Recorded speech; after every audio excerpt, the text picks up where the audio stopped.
Merci. Bien que ce projet soit l'un des plus chers en Europe, il est finalement peu connu des élus et des citoyens qui le considèrent plus comme un enjeu idéologique ou dogmatique. 26 milliards d'euros, c'est le coût du projet pour qu'il soit fonctionnel. La question à laquelle il faut maintenant répondre est de savoir si, face aux contraintes budgétaires de la France, de l'Italie et de l'Europe, il faut engager des travaux définitifs alors que la voie ferrée existante n'est pas utilisée malgré 1 milliard d'investissements. Pour justifier ce projet, il a été produit... Ah, attendez, ça ne déclenche pas, alors c'est le problème. Bon, je suis désolé. Ça ne passe pas à la diapo. Ah, voilà. Pour justifier ce projet, il a été produit des prévisions d'augmentation de trafic voyageurs et marchandises. Elles se sont toutes révélées fausses. Celle de 1991 tablait sur 19 millions de passagers. Il en est annoncé 4 millions. Celle de 2000 prévoyait 2 millions de circulations en 2015. Il y a eu 40% de moins. C'est sur la base de ce type de prévision que le projet a été lancé. En 2006, nouvelle prévision, encore plus éloignée de la réalité. Il est annoncé pour 2017 près de 3 millions de poids lourds et 16 200 000 tonnes de marchandises sur la voie ferrée existante. La prévision pour 2017 était de 61 millions de tonnes de marchandises. En fait, il n'a été transporté que 22 millions de tonnes, le tiers de la prévision. Pourtant, l'expérience de l'autoroute franco-italienne démontrait déjà avant la crise que les trafics de marchandises diminuaient.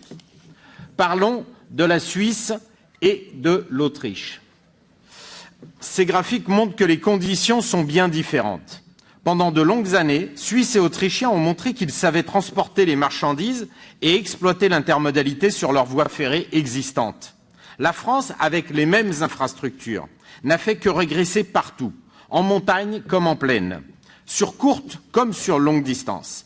La courbe des trafics nord-sud par la Suisse et l'Autriche est en croissance car elle suit le niveau des importations du produit intérieur brut. La courbe des trafics franco-italiens chute car elle suit celle de la production industrielle qui diminue du fait des délocalisations. Avec un trafic identique à celui de l'année 1992, le Lyon-Turin ne peut prétendre bénéficier de l'aide européenne que si la France et l'Italie démontrent qu'elles sont capables de faire aussi bien que les Suisses et les Autrichiens avec leurs voies ferrées existantes.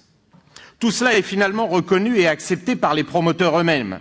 Monsieur Duménil, président de Lyon-Turin Ferroviaire, déclare « L'argument qui consistait à dire que le tunnel existant allait être saturé n'a plus lieu d'être » ou « Ce n'est pas le maillon du Lyon-Turin qui serait prioritaire alors que d'autres plus importants sont à revoir. » Monsieur Foietta, pour le gouvernement italien, déclare en 2017 « Il n'y a pas de doute que les prévisions faites il y a 10 ans en toute bonne foi, en s'appuyant même sur les prévisions officielles de l'Union européenne, sont démenties dans les faits. » Désolé, ça... Voilà, hop. Ah, voilà, c'est l'interopérabilité, comme le disait mon voisin. Pour la France et l'Italie, on a des atouts incroyables pour favoriser le transport ferroviaire de marchandises, mais ils ne les utilisent pas.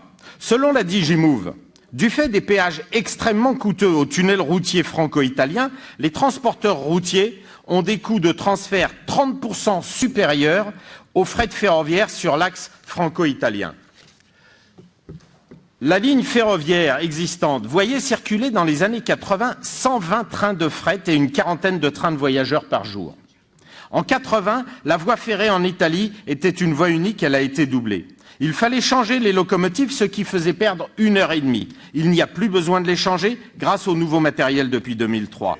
Les trains étaient contrôlés par la douane. Ils ne le sont plus et l'on gagne encore 2 heures. L'informatique n'était quasiment pas utilisée. Elle est aujourd'hui ultra performante. Les tunnels ont été agrandis au gabarit européen GB1. Malgré cela, la France et l'Italie font circuler 6 fois moins de trains de marchandises et de voyageurs. On peut aujourd'hui reporter 1 million de camions de la route vers le rail entre la France et l'Italie en utilisant des modes de chargement utilisés partout dans le monde sur la voie ferrée existante qui présentent 2 contraintes. Des rames de 550 mètres maximum, des trains de moins de 1150 tonnes pour éviter les motrices 2 pouces. Dans ces conditions, la capacité de la voie ferrée existante peut se calculer facilement. 28 remorques ou 32 caisses mobiles en moyenne par train sur 100 trains par jour. Cela fait sur 350 jours près d'1 million de camions que l'on peut retirer aujourd'hui de la route. En utilisant que 60% de cette capacité de la ligne existante et sans frais, la France et l'Italie peuvent dès maintenant atteindre l'objectif pour 2050 du livre blanc de l'Union européenne, à savoir 50% de part ferroviaire. Personne ne conteste, là c'est aller un peu vite, personne ne conteste qu'il faut respecter les traités qui s'imposent à la France, à l'Italie et à l'Europe. Il y en a en tout 50 articles dans 3 accords ratifiés, un mémorandum sur le financement, un échange de lettres entre la France et l'Italie. Il n'existe dans les traités aucune clause de pénalité. Seul un tribunal arbitral est prévu. Il n'y a pas de date de réalisation. La seule indication est celle de la saturation de la voie ferrée existante. Voilà. Il faut donc respecter les traités, mais dans leur totalité. L'engagement de la France et l'Italie est de construire ou de faire construire la partie commune. Mais la partie commune n'est pas que le tunnel transfrontalier. La partie commune, la France s'est engagée à construire à ses frais 14 km de plus de tunnels que l'Italie, et c'est pour cela qu'elle a obtenu de l'Italie qu'elle paye plus qu'elle pour le tunnel transfrontalier. Si la France ne construit pas ces 33 km, alors l'Italie peut légitimement refuser de payer plus.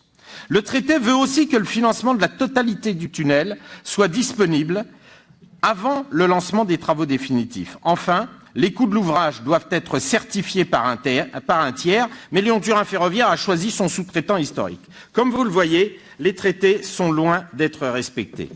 Des questions se posent également sur les pratiques dans ce dossier. Vous trouverez des illustrations dans les dossiers qui sont à votre disposition à l'entrée, mais cette déclaration ne peut qu'interroger les parlementaires et fonctionnaires que vous êtes. L'un des acteurs du projet indique que des travaux définitifs auraient été présentés comme des travaux préliminaires et d'études afin d'obtenir 50% de subvention au lieu de 40% et démarrer alors que le financement n'était pas disponible.